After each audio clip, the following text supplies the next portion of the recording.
Hello friends, आज हम बात करेंगे बालों की। बाल जो हमारी पर्सनैलिटी का बहुत इम्पॉर्टेंट हिस्सा है। जब बाल गिरने लगते हैं तो टेंशन होना, परेशान होना काफ़ी स्वाभाविक है।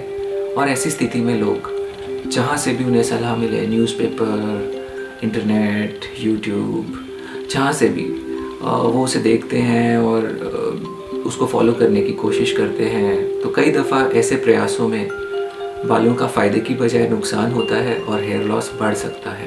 तो आइए जानते हैं बालों के गिरने के कारण और उनके उपाय। तो सिंगल मोस्ट इम्पॉर्टेंट जो रीज़न होता है हेयर लॉस का, वो होता है आनुवंशिक, यानी कि हेरिडिटरी।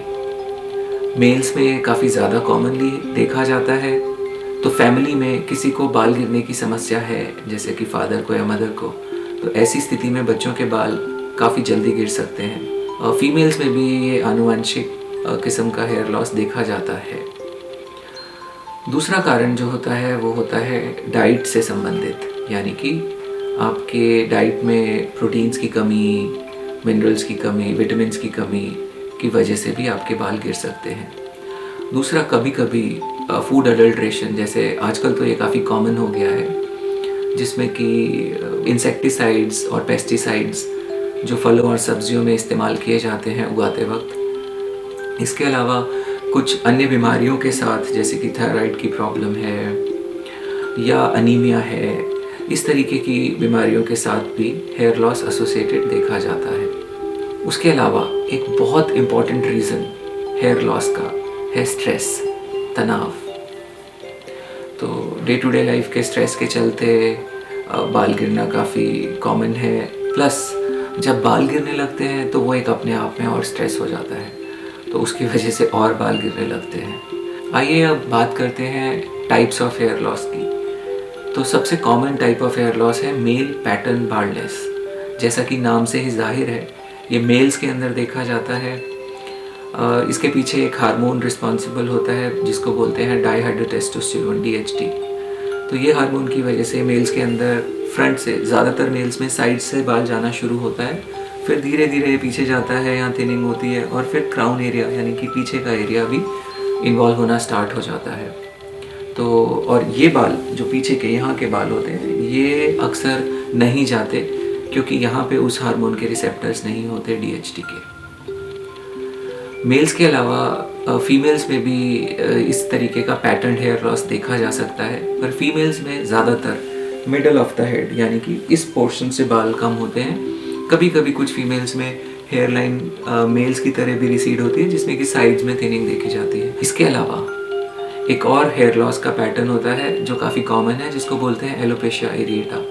साधारण भाषा में इसे कीड़ा लगना बोलते हैं, बट ये एक ऑटो इम्यून डिसऑर्डर है जिसके अंदर आपके बॉडी की जो प्रतिरोधक क्षमता होती है वो आपके बालों को नुकसान पहुंचाती है और वहाँ से बाल उड़ जाते हैं। तो इसमें पैची हेयर लॉस देखा जाता है। इसमें सर के बाल भी इन्वॉल्व हो सकते हैं, बियर्ड के इन्वॉल्व हो सकते हैं, बॉडी हेयर में भी देखा जा सकता है।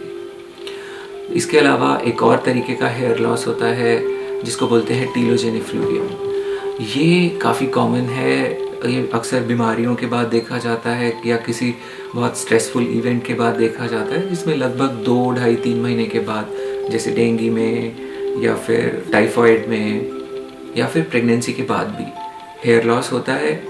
इसमें ज़्यादा घबराने की ज़रूरत नहीं होती क्योंकि इसमें ये रिवर्सिबल होता है। तो आइए अब बात करते हैं कुछ ऐसे उपाय जो आप खुद अपने घर पर बैठे बैठे अपना सकते हैं और अपने बालों का ध्यान रख सकते हैं। जी हाँ, होम रेमेडीज़। तो आइए बात करते हैं होम रेमेडीज़ की। तो सबसे इम्पॉर्टेंट रोल तो आता है डाइट का। तो आपके डाइट में प्रोटीन का होना उचित मात्रा में बहुत आवश्यक है। मोस्टली वेजिटेरियन डाइट में प्रोटीन के सोर्सेज कम रहते हैं, तो वेजिटेरियंस के लिए ज़्यादा बड़ी समस्या होती है। नॉन वेजिटेरियंस को मीट में या एग्स में ये काफ़ी इजीली मिल जाता है। यदि आप एग्स का सेवन नहीं करते हैं तो उस स्थिति में आपको स्प्राउट्स ज़रूर लेने चाहिए। सोयाबीन, बादाम यानी कि आलमंड्स बहुत ज़रूरी रहते हैं। वॉलनट यानी अखरोट भी इसमें काफ़ी फ़ायदा करता है। पीनट्स, मूंगफली भी बहुत यूज़फुल रहती है। चना, गुड़, इसका इस्तेमाल करने से भी बालों में मजबूती आती है। हरी पत्तेदार सब्जियां जो कि आयरन का एक बहुत अच्छा सोर्स है, ये ज़रूर लेनी चाहिए। लोहे की कढ़ाई में सब्जियां बनाई जा सकती हैं, ये भी काफ़ी अच्छा सोर्स रहता है आयरन का।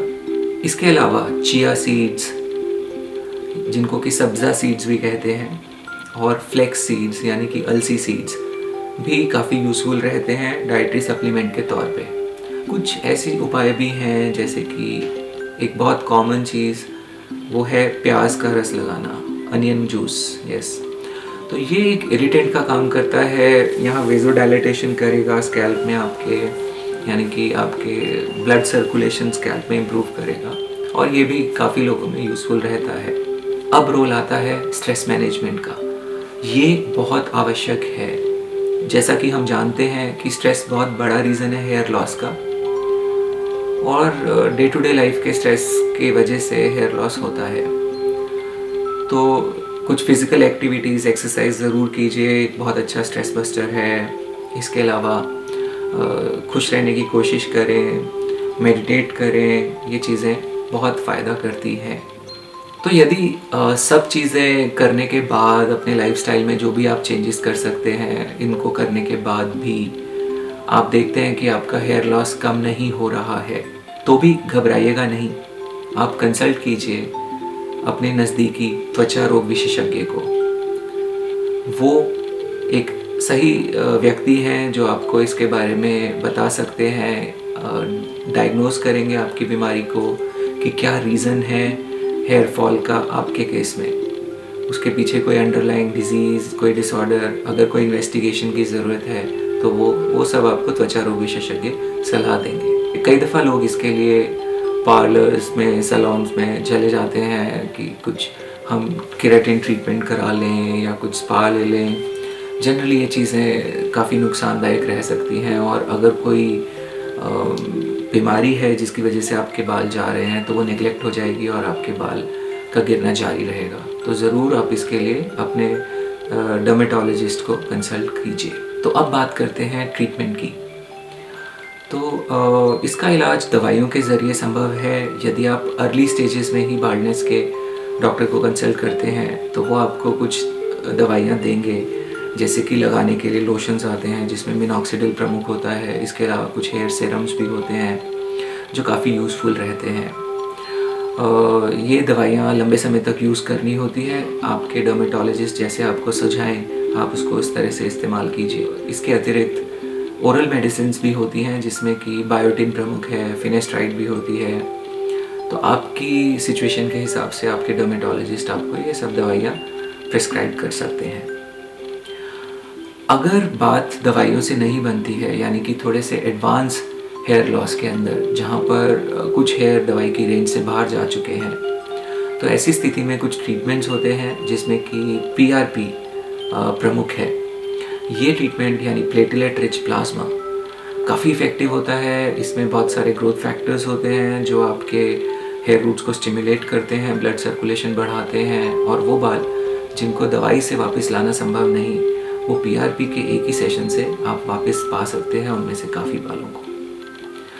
PRP के अतिरिक्त लेज़र भी होता है, डर्मा रोलर ट्रीटमेंट भी होता है जो कि आपके बालों को फ़ायदा कर सकता है। आपकी परिस्थिति के हिसाब से, आपकी हेयर लॉस के हिसाब से आपको डर्मेटोलॉजिस्ट ये सजेस्ट करेंगे। और ऐसे एरियाज़ जहाँ पर कि एरिया बिल्कुल चिकना हो चुका है, जहाँ पर रूट्स नहीं बचे हैं, तो वहाँ पर इन ट्रीटमेंट से भी बात नहीं बनती। ऐसी स्थिति में हेयर ट्रांसप्लांट एक बहुत इफ़ेक्टिव इलाज है इन बालों को वापस लाने के लिए, जिसमें कि आपके सर के पिछले हिस्से से, जो कि परमानेंट जोन होता है क्योंकि यहाँ से कभी बाल नहीं जाते, या फिर बॉडी हेयर जिनके पीछे बाल कम हैं या जिनकी रिक्वायरमेंट बालों की ज़्यादा है, ऐसे केसेस में बॉडी हेयर को भी यूज़ किया जा सकता है। तो इन एरियाज से बाल को निकाल के एक एक करके आपके स्कैल्प में खाली एरिया में इम्प्लांट कर दिया जाता है, और ये बाल फिर परमानेंट हमेशा उगते रहते हैं, बढ़ते हैं। आप इनको कट कर सकते हैं, आप इनको शेव कर सकते हैं।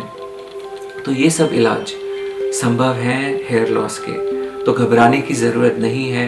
यदि आप हेयर फॉल को लेके परेशान हैं तो कंसल्ट कीजिए अपने नज़दीकी डर्मेटोलॉजिस्ट को। Thank you. Love yourself.